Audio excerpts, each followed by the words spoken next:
တနေ့မှာအိုနီကသူ့ဗီဒီယိုထဲမှာတင်ထားတဲ့အယုတ်တစ်ခုအသက်ဝင်လာတာကိုသတိပြုမိသွားပါတယ်သူလက်နဲ့ထိဖို့လုပ်တဲ့အခါလူကလေးကချွန်ထက်တဲ့လက်နဲ့ထိုးပြီးသူ့ကိုမထိဖို့သတိပေးပါတယ်အိုနီကတော့သူ့မှာမကောင်းတဲ့ရွေးချယ်မရှိဘူးလို့အေးအေးဆေးရှင်းပြပါတယ်ခဏကြာမှအဲ့ဒီလူကလေးကအိုနီရဲ့လက်ပေါ်ကိုခုန်တက်လာပြီးအိုနီကလည်းသူ့အတွက်အယုတ်တဲတစ်လုံးလုပ်ပြီးလိုက်ပါတယ်ဒါပေမဲ့လူကလေးကပလတ်စတစ်အနှံ့ကိုမကြိုက်ကကြောင်းအိုနီကတဲကိုဗီဒီယိုထဲထည့်ပြီးတကားပိတ်လိုက်ပါတယ်ပြန်ဖွင့်ကြည့်လိုက်တဲ့အခါအယုတ်တဲကတကယ်တဲတစ်လုံးဖြစ်သွားတာကိုတွေ့လိုက်ရပါတယ်အဲ့ဒီကစပြီးသူတို့နှစ်ယောက်ကတငယ်ချင်းကောင်းတွေဖြစ်လာကြပါတယ်ဒါပေမဲ့တနေ့အိုနီကအယုတ်တွေထပ်ထည့်ပြီး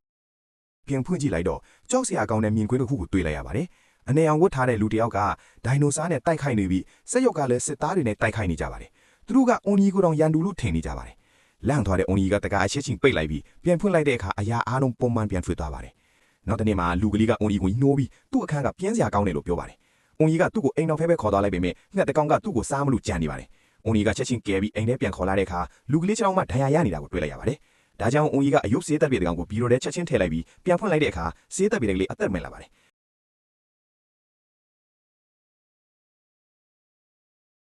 ဆေးသက်ပြေကလူကလေးကိုကုသပေးပြီးမကြခင်မှာလူကလေးလည်းပြန်ကောင်းသွားပါတယ်နောက်ဆုံးမှာအွန်ကြီးကကြီးစုတင်ပြီးဆေးသက်ပြေကလေးကိုဘီရိုထဲပြန်ထည့်လိုက်ပါတယ်ဒီလိုမော်ဆန်တဲ့ဘီရိုတစ်ခုသာမင်းမှရှိခဲ့မယ်ဆိုရင်ဘယ်အယုတ်ကိုအသက်ဝင်စေချင်လဲဆိုတာကွန်မန့်မှာရေးသွားခဲ့လို့ရပါတယ်